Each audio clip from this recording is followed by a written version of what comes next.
హక్కులను కాపాడుకునేలా ఈ రిజిస్ట్రేషన్ చట్టం ఏదైతే ఉందో ఎలాంటి కీలక అంశాలుంటాయి? ఈ చట్టానికి సంబంధించి ఎలాంటి నిబంధనలుంటాయండి? మనం ఒక ఆస్తిని అమ్మకాలు, కొనుగోలు చేయాలి అంటే ఏ విధంగా చేయాలనే చెప్పే ప్రక్రియ ఉన్నదే రిజిస్ట్రేషన్ చట్టం. ఎందుకంటే నేను నా భూమి మీకు అమ్ముతాను.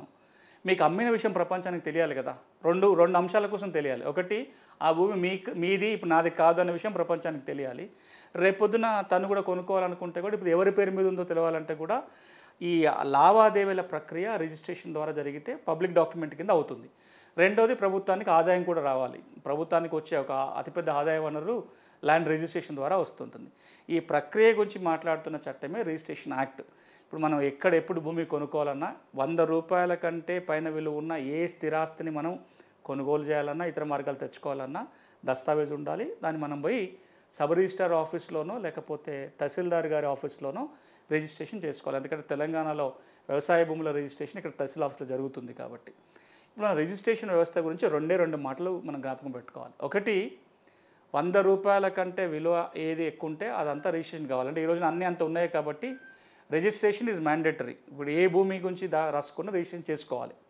రెండోది, రిజిస్ట్రేషన్ చేసుకున్న మాత్రమే సరిపోదు, వెంటనే రికార్డులో మ్యూటేషన్ జరగాలి.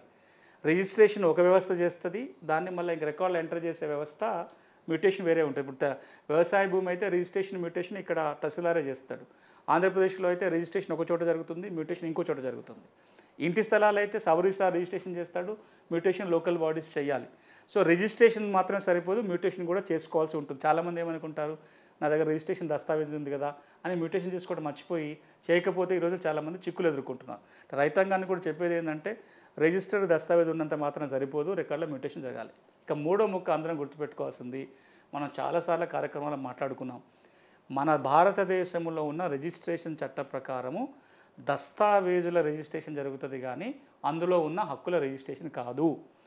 షరతుకి నాకు మధ్యలో పలానా దస్తావేజ్ ప్రకారం ఈ లావాదేవీ జరిగిందని రిజిస్ట్రేషన్ చేసుకుంటాం కానీ అందులో సునీల్కు ఉన్న హక్కుని షరతుకి బదలాయింపు చేసినట్టు కాదు. ఎందుకంటే సబ్ రిజిస్ట్రార్కి కూడా హక్కులను వెరిఫై చేసే అధికారం లేదు.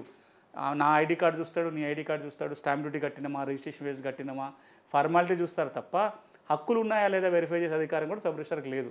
అందుకే మనం చాలాసార్లు రిజిస్ట్రేషన్ చట్టం మీద, రిజిస్ట్రేషన్ వ్యవస్థ మీద మాట్లాడుకుంటే పెద్ద జోక్ ఏంటంటే హైదరాబాద్లో ఉన్న చార్మినార్ కూడా నేను అమ్మొచ్చు, మీరు కొనుక్కోవచ్చు, డాక్యుమెంట్ని కూడా రిజిస్ట్రేషన్ చేయొచ్చు అంటాం. ఎందుకంటే హక్కులు వెరిఫై చేయరు కాబట్టి.